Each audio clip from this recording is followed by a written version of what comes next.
Welcome to Meta Leadership Development. Today, we're tackling a real paradox, something that stood out across every source we looked at this week, sitting right there in the middle of corporate America. It's quite the contrast. On one hand, the big picture, the macroeconomy, looks solid. GDP growth is strong. Stock markets are generally up. Overall, unemployment figures seem healthy on the surface. But when you look closer, when you zoom into corporate offices and admin buildings, you see another story, a much quieter one. Thousands of skilled white-collar workers, analysts, project coordinators, mid-level managers, are quietly being let go. It's a huge disconnect, and it really defines this moment we're in. So our mission today is to make sense of this shift, to understand why it's happening, where it's hitting hardest, and most importantly, what you can actually do about it right now to stay relevant, even indispensable. The scale of what's unfolding makes this conversation critical. It really comes down to where the money's going. The research suggests this isn't just a normal downturn, and that's the core point here. It's not cyclical in the traditional sense. Look at the projections. Over 90% of U.S. GDP growth in 2025 is expected to come specifically from AI and software investment. That's not about building more factories. It's about making existing processes way more efficient. And this kind of investment fundamentally changes how businesses operate, from billing to compliance, and it's happening faster than quarterly reports or hiring managers can even track.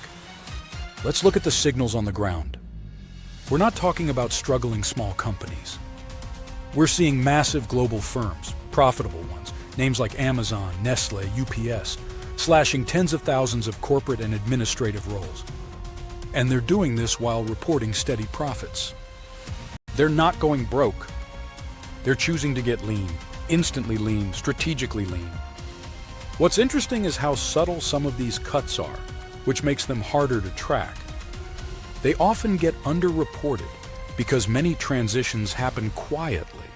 People leave without big severance packages, or roles simply aren't backfilled when someone quits. This creates what analysts call the data gap risk. Official government labor stats lag behind what companies are already doing, so corporations aren't waiting for new reports. They're acting preemptively, cutting roles now, moving immediately toward leaner, tech-driven structures without waiting for outside economic confirmation. It's about internal optimization, first and foremost. And we can see who's being affected. It's not the top executives or the highly specialized technical experts. It's the entry-level and mid-tier office roles, financial analysts running the same reports month after month, coordinators managing routine schedules, assistants handling documentation and consolidating information. These are high-volume, repetitive, rule-based tasks, the perfect territory for automation and large language models to take over or consolidate. This technological shift is creating a real geographic divide across the country. Productivity gains are clustering in established tech regions: the West Coast, Seattle, the Bay Area, and Boston, the hubs of AI and automation. Those regions are hiring, but selectively. They're expanding high-level transformation roles, strategists and AI specialists, while cutting deep into the back-office functions that once supported those hubs. The support structures are shrinking. So if tech hubs are automating, where does the administrative work go? Or does it simply disappear? The trend is clear. The Midwest and South are bearing the brunt of what's called shared service consolidation. In plain language, that means functions like HR, billing, or general accounting that used to be spread across different regional offices are now being pulled into one central hub, or increasingly, into a single piece of software. And that hub or system needs far fewer people to run it. We're also seeing more outsourcing to specialized firms that use automation tools even more efficiently than internal teams. Meanwhile, robotics continue rolling out in logistics centers across those same regions. And the Northeast, with its concentration of corporate headquarters, isn't immune either. Those HQs are trimming white-collar layers in finance, legal, and operational compliance. It's a deliberate move to flatten hierarchies and boost efficiency, structural optimization at scale.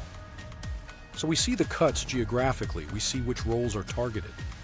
But the big question remains, how do we know this isn't just a standard recession dressed up as tech disruption? The answer is crucial, and the research is clear.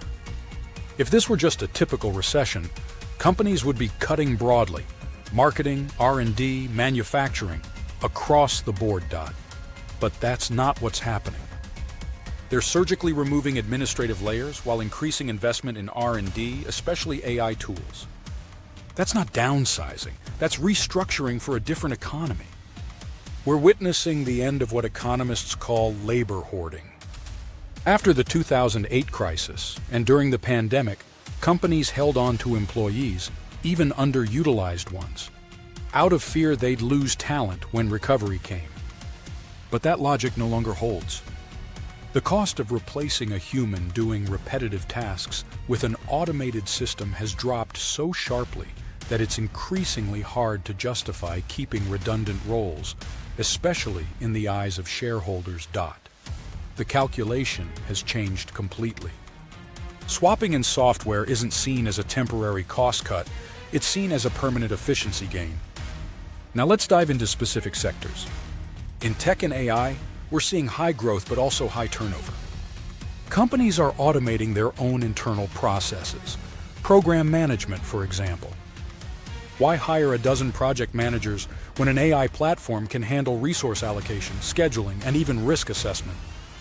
In finance, AI is already performing compliance checks and generating reports. It's less about people creating the reports now, and more about people who can audit the AI's output.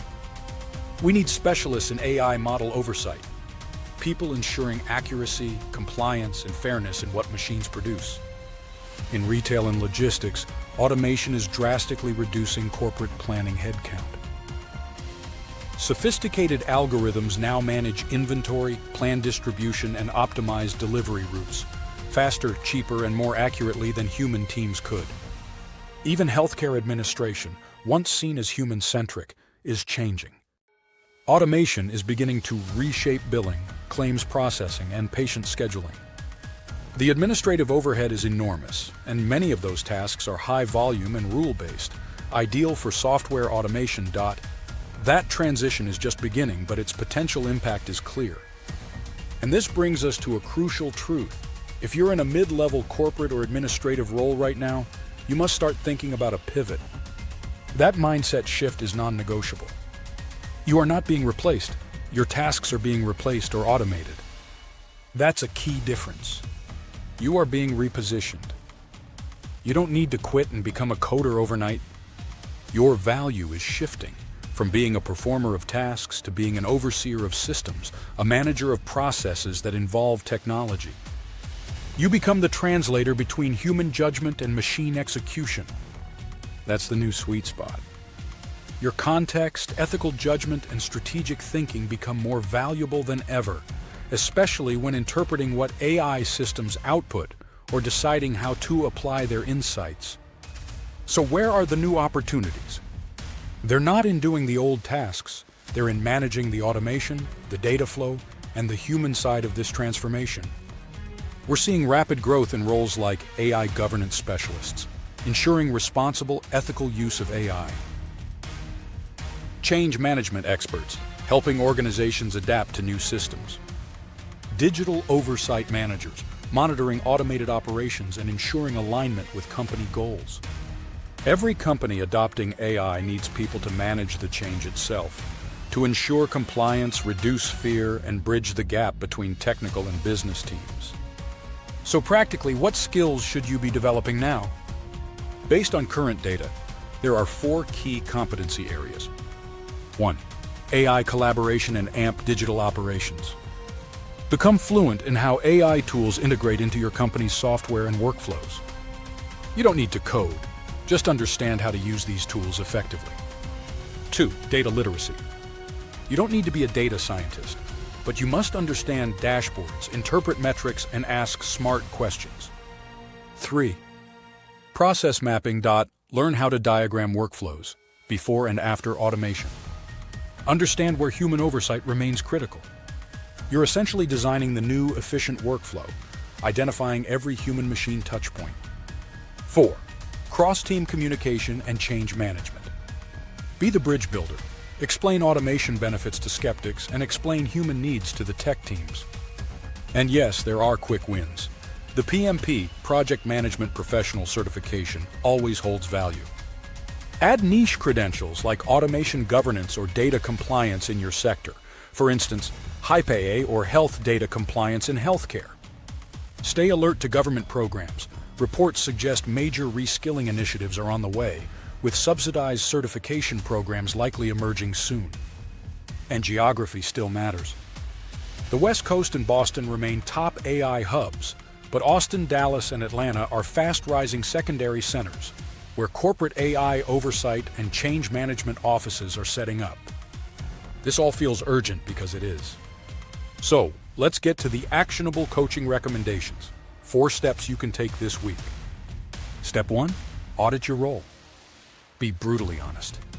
List every repetitive, rule-based task you do. These are the ones software can replace. This shows both your risk and your opportunity, what to protect and what to delegate, even if it's to a machine. Step 2, learn one tool. Start small. Choose one AI-powered or automation tool relevant to your field. If you're in HR, learn interview scheduling software. If you're in finance, master a data visualization dashboard or a predictive feature in Excel. Gain real proficiency and confidence. Step 3, document your success. Turn your new skill into a mini case study. Show how that tool improved something measurable. Time saved, errors reduced, accuracy gained, insight discovered. If you're in HR, say, I used this tool to cut onboarding time by 30%, saving 8 hours a week. If you're an analyst, I reduced reporting errors by 15% and spotted budget issues a week earlier. Quantify the benefit. Step 4, network and position. Build relationships with people already working in transformation, automation, or strategy roles. Learn from them. Then update your resume and LinkedIn. Stop defining yourself by the old repetitive tasks. Rebrand yourself as a change agent, a process improvement lead, a digital workflow specialist. Don't just manage tasks, manage the change. Now let's pull this all together. Here's the takeaway. The more you understand how AI and automation are changing your specific workflow, your team, and your company's structure, the more valuable you become. Because when you can navigate it, anticipate it, and shape it, you move from being replaceable to being essential. You shift from doing the process to improving and overseeing it. That shift is absolutely possible. It's within your control, powered by your willingness to learn and adapt. As one report put it, layoffs don't define your future. How you respond to them does. This isn't just a threat. It's a career-defining opportunity if you choose to see it that way. You were never meant to stay static, running the same reports forever, managing the same schedules. Humans are built to evolve, to apply judgment to complex situations. That's higher value work. So maybe this moment, this disruption, isn't your downfall. Maybe it's your turning point. Every shakeup contains a hidden invitation to step up, to lead differently, to pivot into roles that value your strategy and oversight, not just your ability to repeat tasks. Focus on that invitation. Find that opportunity within the change. And when you do, you'll find your path forward.